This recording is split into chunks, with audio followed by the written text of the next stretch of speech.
Hey, it's Destiny back with another video, and let me tell you, last night's Summer Slam was freaking great. Hated the ending of it, but it was great nonetheless. Could we be back to square one with the bloodline? Maybe. But anyway, my name's Destiny, and you're watching the Decimania YouTube channel. Ding ding ding. And he's back. Dun dun dun. Really? Really? I'm definitely stealing your socks. John's back with me on the video, so we're gonna review SummerSlam. It was great. Before we start, please remember to like, subscribe to the channel, share the videos, hit that notification bell so you get updated about new content. And yes, I understand the comments thing is a little bit tricky. Please be patient with that. Yeah. I don't always get it the first time. But this is your SummerSlam 2023 review. We're kicking it off with Logan Paul versus Ricochet. This match was good. Yeah. It was great. I mean, the sheer amount of brutality these two put each other through. Yeah. Was just insane. I mean, and you're going to hear me say that about a lot of them because a lot of these people brutalized each other. Yeah. Logan Paul started out as the dominant one. Then it switched to Ricochet for a good while. Yeah, I mean, to the point we thought Ricochet was going to win it. I was literally sitting there thinking it's going to be Ricochet. Which, Ricochet is the one I predicted in your prediction video. Yep. But not Ricochet. No, Logan decided to get one of his little YouTube buddies or whoever to hand him a pair of brass knuckles at the end of the match, and boo. He like he didn't have enough steel to use anyway. Well, he already has that titanium screw in his hand, but no, he needed the brass knuckles too. Yeah. Clocked Ricochet upside the head, and that ended the match. Yeah. So, but just it was Samantha good. had to go check on him and Yeah, but I think we're gonna get a rematch between those two. Yep. And I think they're gonna have Samantha be the ring announcer for that as well, so that she can announce Ricochet as the winner. Yeah. Okay, next, the best match of the night. Yeah. Besides Gunther and Drew, this was the best match of the night. Oh yeah, definitely. Cody Rhodes versus Brock Lesnar.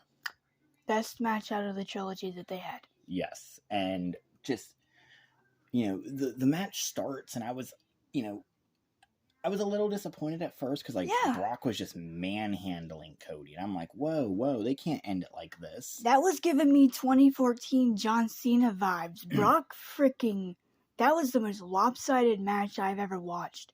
Yeah, he's just completely manhandling. Nobody destroys John Cena like that, and Brock did. Yeah, and he's tossing Cody out of the ring constantly. Cody's barely making it back in time during the count out. Brock's just sitting there screaming at him, you need to save yourself. You need to get out of there. Save yourself. It's going to get worse. Quit while you can and all this. And then Cody turns it around. And I think one of the best parts of the match is when Cody locked in the Gamora lock. The Gamora, yeah. Yeah, on Brock. His own move.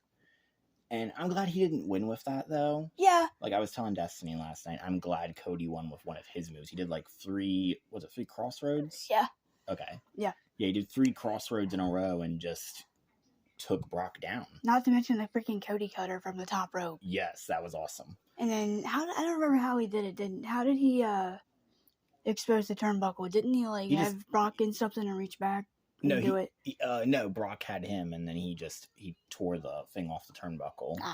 Yeah. And, you know, he threw a couple of disaster kicks in there, too. I was surprised we didn't see any of Dusty's moves. Yeah, I was surprised, too. But, I mean, he's trying to... I guess he wants to stand on his own merit. Yeah. I mean, I'm sure we'll see some of Dusty's moves again when Cody gets back to Roman. Oh, yeah. Look, I'm just telling you right now. We'll talk about the end of the match in a second, but after what happened at the end of that, you can't not put Cody back in the hunt for Roman's belt. Well, I mean, let's just talk about it right now. Look, I mean, Cody wins, won. And Brock shook his hand. Yeah, shook his hand, hugged him.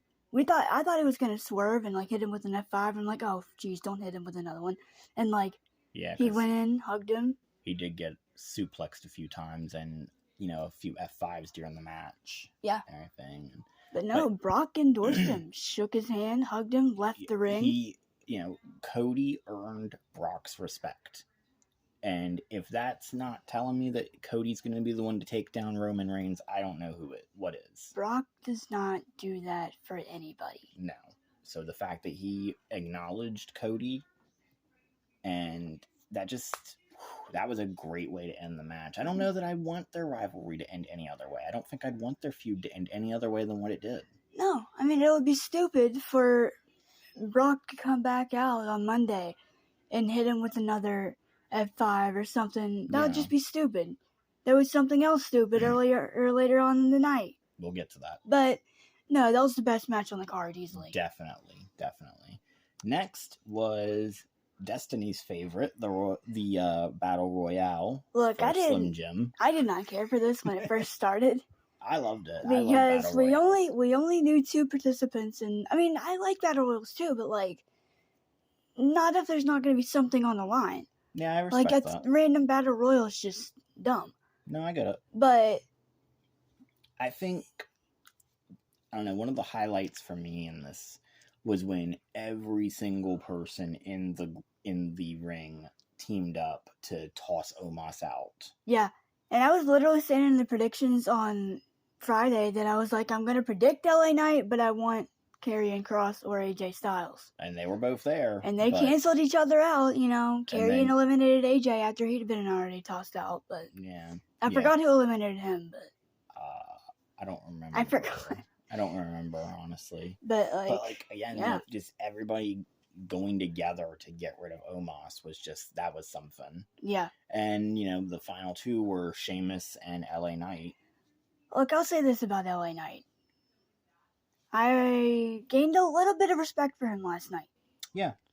I mean, I'm not the biggest LA Knight fan, but I feel like I could get there if they just give him something meaningful. Just don't make him Miz 2.0. No. The fans actually were cheering. That roof went off the freaking That's what building. I'm saying. That's what I'm saying. Don't turn LA Knight into the Miz. Yeah.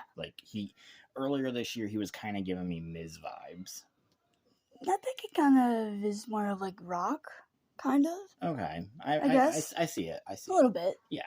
Anyway, so yeah, LA Knight wins that. And nothing on the line there. Yeah. But, LA Knight won. So we'll see. Next was the Shayna Baszler, Ronda Rousey MMA rules match. This one I was actually looking forward to, but really didn't pay that much attention to. I was getting a little restless at this point, so I actually got up and was pacing around the room. I wasn't paying the closest attention. This is also when I left to use the bathroom. Yeah, I did too. So I wasn't really paying the closest of attention, to be completely fair. We do know Shayna caught her with a knee to the face, and that sent her out of the ring. Yeah. And Shayna wins. Yeah, but that's Which is good, because, Ronda's probably on the way out, so. Possibly. Who knows? Anyway, I would probably say that, personally, I think that was the weakest match of the night. Yeah. Yeah, it means a lot if you're a Ronda Rousey or Shayna Baszler fan. Yeah. But for the rest of us, it really just didn't mean anything. It really wasn't anything special. Yeah. MMA rules are cool and all. I love MMA, but I just wasn't feeling it. Yeah. Next is the other greatest match of the night, tied with Cody and Brock, or if you want, close second. Yeah. Drew McIntyre versus Gunther for the Intercontinental. Yep, this is the first time they went one-on-one with each other. And this match, I thought, they canceled each other out for a lot of it. I mean, nobody has been able to put Gunther down like that except for maybe Sheamus. Yeah, Drew took him to his Sheamus couldn't even beat him. Yeah, Drew took him to his absolute limits, and he almost had him. Yeah. He did. He made one mistake that Gunther was able to capitalize on. I don't even remember what he did, honestly. It was something on the top ropes. I just know he got him in powerbomb position and got him. Yeah. The best part of this match is when they were just going back and forth, chopping at each other. Yeah. Like, you could hear these chops, and I'm like, ooh. Oh, man. Yeah. I mean, I thought Ric Flair's chops were brutal. Yeah. Sorry, Rick, you don't know that anymore. I mean, sorry. Yeah, I'm a big Ric Flair fan saying that. Yeah, Gunther won, but I'm not upset. Like, as you know, Drew McIntyre is one of my favorites. Yeah. But I'm not upset that Gunther won because it was a great match, and Gunther, I respect Gunther. Yeah. You know, just what he brings and how he approaches the matches and everything. I respect Gunther for who he is. Yeah. So that was a good one. Yeah, it was, and now Gunther can break this record. Yeah, he's only a month away, so might as well let him have it. Yeah, I didn't think they were gonna take it from him last night. I was thinking maybe it's possible, but if he's only got a month to go, I didn't think they would take it from him. Yeah. I'm sure that's not the last we'll see of him and Drew against each other, though. No. Nah. Especially if it almost seems like Sheamus is kind of building a rivalry with LA Knight. That's kind of what I'm getting at. So. Seems like it. All right. Now, Seth Rollins versus Finn Balor. This one was the one that... I'll just say it. I was wrong. He thought Damien was going to cash in, and I was like, oh, that's a good point. He might try to cash in there. I mean, even the refs thought, even the announcers thought Damien was going to cash in. I thought he was going to maybe, insert himself into the match. Yeah, or cash in on the winner. But, no, he didn't. He didn't. But, in Finn's eyes, Damien cost him the match. I don't know. John Eddie Cox shared Charlene Atkins Weaver's post. I don't know if that was intentional. I don't know, but it might have been. Like the announcer said, in Finn's eyes, Damien cost him. Because if you remember on Raw, Finn stopped Damien from cashing in on Seth. That's true. There. That is true. I think Damien may have wanted a little payback. Yeah. So who knows? We could see the breakup of, or at least not, if not the breakup, at least we could see Damien leaving the Judgment Day. Yeah. And we've had speculations for who he could work with. He could work with Ray, he could work with Seth, he could even work with Edge. You don't know. Yeah, I'd like to see him match with him and Edge. No, him working with Edge to take down the Judgment Day. Oh, I'd like to see that too, but yeah, no, I know you would. But yeah, that's an option. I mean, Edge is going to be in Toronto in 2 weeks, so we'll find out. Yeah, I guess we'll find out. But so it was a good match. Yeah. When the match actually started, we didn't actually talk about the match itself. Yeah. When the match started, Finn is attacking Seth's left arm. Yeah. And he just keeps going after that same arm. And you can hear Seth, he's in a lot of pain at some points. Like, Finn has him in a full extended arm bar. Yeah. But Seth is able to turn it around, and he does win the match. So, which is great, because freaking love Seth Rollins. Yeah. One of the best. Come at me, YouTube. He's one of the greats. Yeah. Done it all, really. Yeah. So Seth retained his title. But we can't say that about the next match. Nope. I've been introducing them all. You introduce. Triple threat match. Bianca Belair, Asuka, and Charlotte Flair. Daughter of the Nature Boy, Ric Flair. Look, I thought Charlotte was going to win this. Nope, I thought it was going to be Asuka retaining. I mean... We were both wrong. But I was right about the other half of my prediction. Yeah, laugh it up. This was a good match. This went kind of long, but then again, I was kind of out of it, honestly, a little bit. Yeah, we were both, at this point, we were both kind of getting out of it. Yeah. We had to leave very early this morning. Yeah, I mean, so we wished we would have taken a nap earlier in the day. We literally both said that. We were like, yeah, we should have laid down and rested. Yeah. But we didn't because, well, I mean, I'm stubborn. I don't know what your excuse is. I'm stubborn. I am too, but I mean, I was coherent. I mean, I knew what was going on, but it wasn't I did for that match. It didn't have my full attention. Yeah. But Bianca hurt her knee at some point in the match. I don't know what happened, but anyway, Bianca ends up winning. Yeah, Charlotte had her in the figure 8, and then Asuka broke it up. I don't remember who she hit with it. I think it was Charlotte. Mm-hmm. Hit her with the kiss of death. I think so. Won the match. Yeah. And then Io Sky comes out with Bailey. And Bailey hits everybody with the briefcase. Freaking Io comes out, cashes in. Dakota Kai was in the audience. So I didn't know Dakota Kai was in the audience. Yeah, she was recovering from ACL injury. Oh. Yeah, just ask Saban what that feels like. I don't think I need to. Yeah, so Io Sky cashed in and won. Yeah. Of course, she did the smart thing. I mean, also kind of a coward thing, but she did do the smart thing where she waited until the match was over and just took out the victor when they were tired. So, not only that, but she prevented Charlotte from Charlotte and Asuka, or Bailey did. Yeah, from interfering. Yeah. Yeah. No, the crowd was into it. They liked Io Sky. I'm not saying I like Io Sky, even though she kind of scares me. Yeah. I'm sorry, like, whenever she would come out on, like, the promos and stuff and just start yelling in Japanese, she scared me. I don't speak Japanese. I don't know what she's saying. I know that sounds horrible, but it just, like, freaks me. I'm like, oh, man, I don't know if is she cursing at me? Is she, hyping herself up? What is she insulting me? What's going on? Would you rather be her or Nikki Cross? I'm a Nikki Cross fan, so I would like Nikki Cross, but she scares me too. Oh. But I would like Nikki Cross. So that leads to the final match of the night, which I'm just going to come right out and say this. I fell asleep. Yeah, he fell asleep. I was in and out here and there through very small bits and pieces of it, but I was asleep. So. I was barely just kind of there. Like, I remember screaming at Paul, or not screaming, but I was kind of just like, "Shut up, Paul." I had to say, you didn't scream. I was right next to you. If you had screamed, it would have woke me up. I was just like, "Shut up, Paul," and I kind of like was cheering for Jay a little bit, and then I'm just gonna be honest. I was coherent enough to know what was going on, but this match did not feel like a main event. No. At all. And I did wake up at the very end when Jimmy came out. Yeah. This did not feel like... This didn't tell me anything like, oh, Jay's gonna win it. Jay's gonna maybe win it.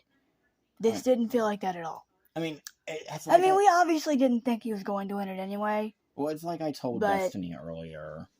At this point, people are getting bored and tired of Roman Reigns being main event.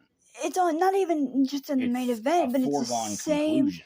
It's the same formula. It's Roman starts the match, he dominates, then the other person turns it around, beats him down. Looks like they're gonna win, and then he has help. And there's a ref bump. Paul gets involved. Yada yada yada. Rinse, repeat. Yeah, it's almost pointless at this point to even predict the finish. I mean, at least there was a bit of a surprise last night, though it wasn't really a good one. It wasn't a good one because it didn't make any sense. But at least it did catch us off guard. I mean, none of us expected Jimmy to attack Jay. I mean, I guess a couple people did, I've heard, but I didn't expect that at all. I wasn't even thinking that. I was thinking maybe Yeah, those people say that, but they didn't say it before the event. They only say it afterwards. So. I was thinking, you know what? Jimmy's going to come back and help Jay, but it's not going to be enough. It's not going to be enough. Solo's going to do something. Paul's going to do something. Roman's going to win. Roman did win. Yeah, that I was fine with. I mean, I knew that was going to happen. That I was fine with, but because obviously the betrayal just came out of nowhere. I mean, that was freaking weird. He came out and pulled Jay out of the ring. They focused in on his face, and you just hear Michael Cole go, "You got to be freaking kidding me. Jimmy, what did you just do?" And comparing Jimmy and Jay to Cain and Abel. I mean, honestly, it almost gave me 2009 Matt and Jeff Hardy vibes when Matt came in and hit Jeff with the chair and cost him the belt against Edge. The Hardys aren't twins, were they? No. Okay, no. So, Jimmy and Jay are. Yeah. So it's seen as even more of a betrayal when it's your twin. Yeah. Yeah. I mean, that's what vibes I was getting, but at least Jay wasn't the champion going into this, which made it even worse. Yeah. Again, it's like I said earlier, when Roman loses, I want Roman to lose, but I want it to be because of the skills of the person who beats him, not because somebody else interfered and distracted Roman. I don't want that. Yeah. Now, that would be weird. I have this theory that I don't think Jimmy's going to join back up with Roman. Mm-hmm. Because why would you do that when you just turned on him at Night of Champions? Yeah, in a tag match with Sammy and Kevin. And it was Jimmy who turned first, wasn't it? Yeah, Jimmy turned first, and then Jay followed. Jay followed a couple weeks later. So I think Jimmy has his own motives for doing what he did. I don't think that was Roman at all. I almost think that Jimmy's mad at Jay because, Jimmy was the first one to turn. Yep. So in his mind, why does Jay get to be the one to take down Roman? Jimmy should be the one to take down Roman. That could be what they're going for here. Jimmy wants to be the one to take Roman down, not Jay. Yeah. So, like you said, I don't think he's joining back up with Roman. Just think he wants to be the one to take Roman down. Not only that, but when Jay was, first with Roman, Jimmy was out hurt. Yeah. With an injury. So that could be a story in of itself, where you got all the opportunities, you got all the title shots, you got all the, whatever. Yeah. I was at home hurt, and you didn't even. There's a lot of things. There's a lot of things they could be going for here. So this is going to be a feud that's. It'll be interesting to watch. I will say that. Yeah. Maybe. I just think you could have done that on SmackDown if. Maybe it didn't have the best beginning, but it will be an interesting feud to watch. The Usos are the longest reigning tag team champions. Yeah, I'm not gonna crap on this just because Jimmy did that last night. I think we should just wait and see what happens. Regardless, I still felt that the match was kind of boring. Yeah, I fell asleep. So that was the weakest of the Bloodline main events that have happened. Yeah. And I think part of it, again, is like I said, we're so used to it at this point. Yeah. It's a lather, rinse, repeat. Yep. Like me stealing your socks. It's going to happen. Right. You just don't know the exact details. Yeah. Like I said, after what happened with Cody and Brock earlier, I think Cody's got to be the one to do it. It's got to be Cody, especially after you beat Brock like that, and the way that happened, and the way that you can't Brock's respect. That's got to mean something. I'm getting the feeling like Brock wanted to because Brock's not allowed to challenge Roman. Yep. So I'm almost getting the feeling that Brock wanted to make sure if Cody was going to do it, Cody had to be ready. Yep. That's kind of the feeling. That's what I think they're going with here. I think that was his way of explaining it to Cody why he did what he did. Like, look, I didn't respect you in the beginning. I wanted to test you. I don't think you're ready for this. But now you are. Yeah. So, very interesting. Going to be interesting to see how it goes from here, what they do with it. Yeah. And next pay-per-view, we won't be on the verge of moving, so we won't have to worry about, falling asleep and all. Because I can sleep in late. Yeah. So. Well, yay. Yeah. I'll be reviewing Emergence next, but we'll be doing Payback together. I'll be back for Payback. Yeah. But that's what we thought of SummerSlam. Overall, it was a good show. Yeah. Again, I think the highlights were Cody and Brock's match, Gunther and Drew's match, and then I think Bayley coming out and helping Io Sky. I thought that was pretty interesting. Yeah, that was cool. Yeah. And again, all the guys uniting to throw Omos out was pretty funny. Yes. Yeah. It's okay. I think AJ still should have won that, but I'm not mad. Nope. It should have been Sheamus. Then again, you were so hyped on Sheamus a few months ago, and now all of a sudden you're just throwing him to the side. You just didn't even mention that you wanted Sheamus. You were just either AJ or Karrion. You didn't care. You did not care about Sheamus. Wow. I didn't say I didn't like Sheamus. No. It's too late. It's out there. You guys heard it here first. She just tossed Sheamus aside. I know, shame on me. Yep. Sheamus on you. Okay, that was terrible. Okay, cut the camera. That was terrible. I'm sorry. Right, Forgive me. We'll be back. I'll be back Thursday anyway with not Thursday, but Friday TNA review. Might do a DVD review. I don't know, but do it. we'll see you guys later. Hope you guys have a good rest of your evening. Hopefully it's not freaking hot where you are. It's hot here. Peace. Snapshot. Button. Pause. Stop.